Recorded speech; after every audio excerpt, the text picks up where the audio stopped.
Hey there, welcome to the Breakthrough Creative. I'm your host, John McDavitt, and this is the place where we talk about the business of art and the art of business. I have recently started to offer coaching for artists who want some business coaching. They want to really sort out how they can make a living, and I've got a little link down below. But before I share any more about that, it was really interesting this week. I had reached out to an artist who I really respect. I love their work, and I asked them if they would be interested in participating in the show. And I tell them it's about the business of art and the art of business, and they just told me flat out they're not doing any podcasts or interviews and nothing personal, and that's fine. I'm good with that. I said, hey, I enjoy your work, and I think people would really be interested to learn about how you make a living. And I had said somewhere in there that the show is about communicating to and encouraging artists that there are definite ways to earn a living as an artist if you're determined and skilled. And this person came back and said, "Are there really?" And there were question marks after those words, and I thought, oh, I hate texting, and I hate communicating just through the word, because you can't hear people's inflections, and you don't know if they're being sarcastic or they're angry. You just don't know. So I said, well, I think there are. I think you're an example of that. And this person said, well, I got lucky and I'm still not really earning a living. And then they said, if somebody needs encouragement, they're not going to get anywhere. Huh. That stuff hit me like a ton of bricks, because anytime I run into somebody who has an opposing viewpoint to my own, I don't want to shut them up. I think there's too much of that going on in society, by the way. I want to hear what they have to say, because I want to see if there are cracks in my foundation, or if their worldview is limited. It just helps me. It helps me to sort out where I'm at and where I'm going. And that brings me back to the coaching, because I don't want to coach people if there's no definite way to earn a living. But I've done it in my career, and I know others who've done it. And, it's just fascinating to come up against somebody whose work is so good. But I don't really know this person either. I don't know what challenges they've faced in their life. I know some of them because I've heard a couple of interviews, but I don't really know. And I don't know how this person has narrowed their focus or limited maybe their definition of what it means to make a living from your art in particular. So I guess the question is, how do you put yourself in position to earn? Because that's what it's all about if you want to make a living from your art. If you're a hobbyist, if you're a fine artist, and you don't think that bending and flexing your art to solve a client's problems is for you, that's fantastic. I have no problem with that. But that's not what this show is about. And that's not what my career has been about. I mean, I started venturing toward being an artist because I wanted to make a living from my art. But then I also wanted to be free. I wanted to experience freedom of a commute, freedom of going to work for someone, freedom from doing projects or working on things that I did find distasteful, might not want to do, and working on the projects that I found exciting, and so everything I did and continue to do is working toward that. I really want to enjoy my life. I really want to enjoy my work, and I really want to make money from it. And I don't have a problem with that. And I think some people, I've been a bunch of different people in my life, right? Because as you go through your life, and maybe if you're far enough along through your 40s or something, you'll understand, I think, better what I'm saying, because you've probably experienced it, that when I say I'm different people, I just have different perspectives on life than I did when I was a teenager, than I did in my 20s and my 30s. I suspect it will continue on as I get older. But I think we can get so caught up in labels and definitions and in boundaries that we don't even stop to think that we can push through these boundaries, and we're standing on a mountainside that has very few fences, and then it's up to you to scale the mountain. You can go to the height that you want to go to. So with that in mind, I really just want to argue for making a living from your art, that it can be done. And there are certain pieces that must be in place for you to be able to do it. And they're really simple, like so simple it's crazy, but it's not easy, because you have to laser focus what it is you do and how you do it. And you're learning a couple of crafts.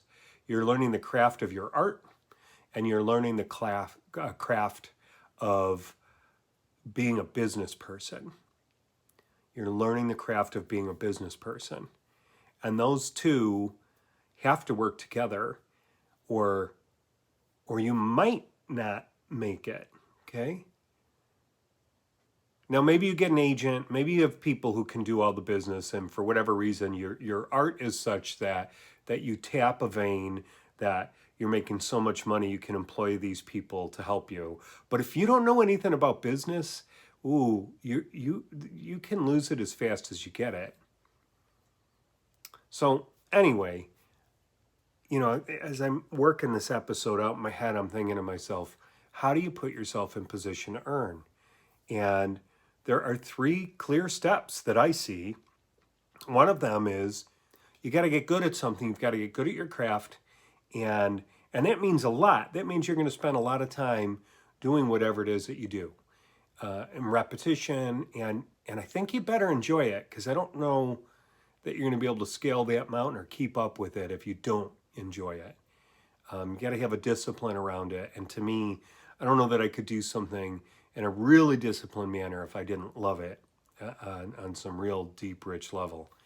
And then the next thing you got to do is you've got to figure out what are the problems your particular art and craft solve.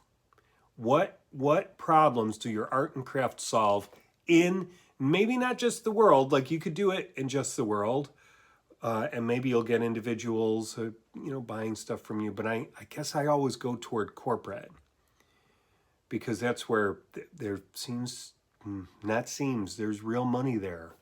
There's real money there. At least that's where I went. So if you're a fine artist, if you're somebody who does individual portraits and you can build up enough of a following, you're on your way. But in my mind, it's like, what problems can my art solve in the business world?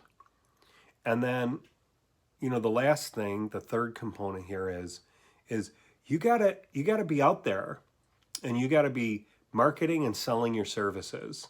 So you have to be letting people and businesses know what it is that you do, what your value proposition is, right? Here's what I'm going to bring to you. This is the value I'm going to bring to you, and this is what it costs. And this is the problem that it solves. Maybe you do the cost after the problem it solves. And then you offer your services. So you're going to have to get good at that part of it.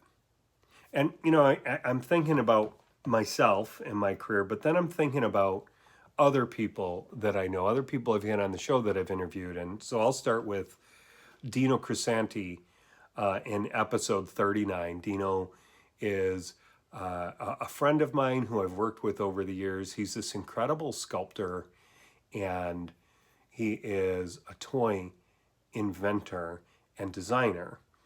And he works at one of the biggest toy invention groups in the world at BMT, at Big Monster Toys. And I looked at his background, and you can listen to it all again in episode 39 if you want to revisit him. But he started out with a great interest in stop motion animation, and that led to him working at a commercial studio for a little while doing animation.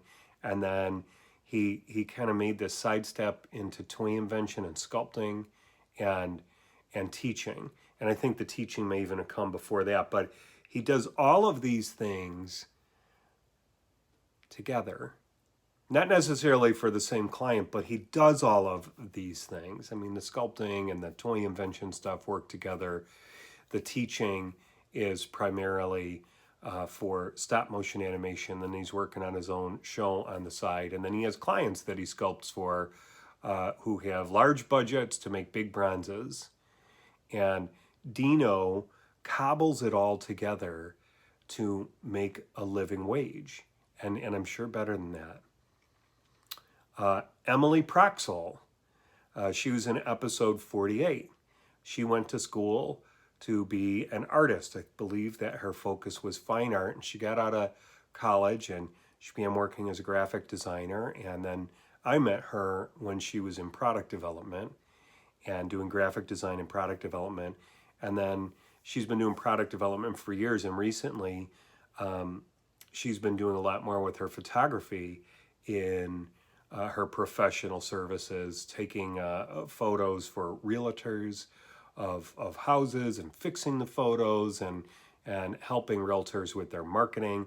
And then she also does private photography for families and individuals. And she has this really cool gift mix where she's just also really good with people, and she's a good communicator, a good salesperson. She's looking to figure out what problems do we need to solve, and then she can do it with all of the skills that she has, and she makes a living doing this. And then there's the next episode after this one is going to be episode 74. It's not out yet, but it's Don Walker. I interviewed Don Walker, and he is a muralist. And he makes his living exclusively right now from painting murals. And he began with airbrushing, and we kind of connected on that, the whole airbrush t-shirt things. And then he got into sign painting, and then made a transition into vinyl lettering, because there was this big transition that happened when the plotter came along with the vinyl lettering. He made that switch. And then he made a final switch out of sign shop work into murals, and he does all of these murals, public art out in the world, just around where he lives, and he makes a good living doing that. And I don't think any of these people are lucky. I think that there are opportunities that come along, and you're going to go, wow, that was really fortunate. I was at this place at this time.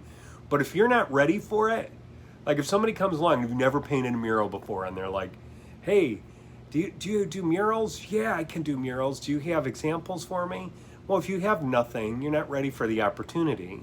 Or maybe you can talk them into it. Somehow you can convince them, and so you are ready for the opportunity in that way, because we all have to start somewhere. But, I just don't think it's luck. I haven't experienced that in my life. I've had happenstances that lined up and were perfect opportunities. But if you're waiting for luck, I think you're in trouble, because luck ain't it. It's like about hard work and looking for opportunity. And that hard work and opportunity come from you being good at something that can solve a problem for somebody out there, and then putting yourself out there so they know who you are and what you do. Okay? So yeah, it's really, I don't think it's luck. I just haven't experienced that. And now for me, I started out airbrushing t-shirts, but before that I had this, incredible interest in drawing, and I knew I wanted to make a living as an artist, and then I wanted that to be special effects makeup. And so I poured myself into learning that. And then while I was learning that, I needed to make a living, so I figured out how to airbrush t-shirts and how to charge for that. And you can watch all about that. All the information is in episode 35 of the Breakthrough Creative. I go into incredible detail there about how I made it work to the point where one Christmas, one month, I earned $11,000. And there wasn't a lot of luck in that. There were opportunities that popped up, but man, I worked hard. I worked really hard. And then, after the airbrushing, I went out to LA. It turned out I wasn't going to get into special effects makeup. I wasn't really interested in moving out there, and I came back and I made this shift into pure illustration, still airbrushing, but then I find myself falling in opportunities, right? Opportunities with these toy designers. And that got me into product development, which in turn got me into digital illustration, which just opened up the services through which I could solve client problems and make a living and charge and charge and charge. And then you figure out along the way of what to charge and how to charge. So I hope this is encouraging to you, because you can do this. You can do this. I'm going to say this though. I can't do your push-ups for you. Nobody else can do your push-ups for you. You got to do the work. You got to put the work in. Are there guarantees that you're going to make it? No. There are no guarantees. There are no guarantees. But if you work hard and you're moving towards something, I think you got a shot. Okay, like a good shot to do something. I think so many people give up before their skills and their business acumen ever have a chance to mature. So if you're doing stuff that isn't challenging you, you might need to get yourself into a position where you're being challenged some. Because I've had those times in my business where it's like, I don't know how to work in Adobe Illustrator, but then a client offers me a big project in Adobe Illustrator, and there's enough of a timeline where I just said, yes, I can do it. And then I went home and figured it out. And it took me a week to get the projects done. It might have taken 2 days to do once I know how to do it, right? But I went and I did the research. You've got YouTube. You've got Skillshare. You've got all these places you can go. And you've got me. You can come talk to me, okay? There's a link down below. You can email me if you just want to kind of figure out what it is you want to do. But if you want some coaching, go ahead and take a look at my link into the coaching, because I've been there, done that. And as I've said before, it's never been easier to learn from my mistakes. And I've made a lot of them, and I can help you avoid them. I can encourage you, because by the way, I do think we need encouragement. Encouragement fills me up. Encouragement helps me to get to where it is I want to go. Like it helps me. I don't know, it just helps me to know that I might be going in the right direction and that somebody cares about what it is I'm doing. And then if I have people try to discourage me, I really don't want to listen to them usually, because if somebody's trying to discourage you, they might not have your best, they don't have your best interest. But if somebody is giving me criticism that is helpful criticism, like they're actually criticizing me so that I can see a weak spot I have that I can then work on, that encourages me. So I don't think anything was really going to deter me. So maybe you need to take a look at yourself in that regard too. Are you easily deterred? Because if you are, maybe this isn't for you. But if you're sitting here right now and you're going, yeah, this is it. This is what I want to do, and I'm going to do this. Boy, you're most of the way there. Because now it's just hard work. You know, again, I haven't seen your work. I don't know who you are or what your skill level is. But if you've got some talent and you've got some skills and you can continue to grow those, and then you can match that to business acumen, I think you're going to do okay. You know, I don't even know who to attribute this saying to, but I really enjoy this quote. And I think I'm butchering it a bit, but I've made it suit where we're at and what this show is about. And the quote is, if you think you can't make a living as an artist, you're right. If you think you can't make a living as an artist, you're right. I think the original quote is something like, if you believe you can or you can't, you're right. So belief goes a long way. And you match that to determination and then a commitment to the long game. Because it takes work, it takes commitment, it takes boldness to get out there. All right? And if you stayed with me this long in this show, I just bet that this might be for you. So don't cut it short, okay? You gotta do your own push-ups, but I want to encourage you that if you have a bunch of these elements going on that I've talked about in the show, I think you're gonna do okay. All right? There are hard days, but there are really good days too. And I don't know, I never wanted to live a life of regret. So I just decided, rather than having a regular job working somewhere, I wanted to be an artist, and I have zero regrets. Zero regrets. And I hope you'll be able to say the same one day too, toward the end of your career. Whether you decide this is for you or not, because it ain't all about the art. At some point it's about you and what do you want. And if you want something, go get it. Go after it and do it. All right? All right, that's it for this episode. If you're interested in learning more about my coaching, please look down in the description for this episode and click on it, and you can find out what it's all about, and we can get started. And yeah, business of art and the art of business. I hope that you are focused on that for your career and for your craft, and that you're busy working on whatever that next foundational thing it is you need to do to get from here to there. All right? All right. Thank you for watching the show. I really, really appreciate all my listeners, all my viewers. I appreciate the encouragements that you guys have sent to me. And I even appreciate the criticisms you've sent to me. But I love artists, and I love entrepreneurial artists, and I really want you to be successful. All right? So go get them, and I'll see you next time. Cheers.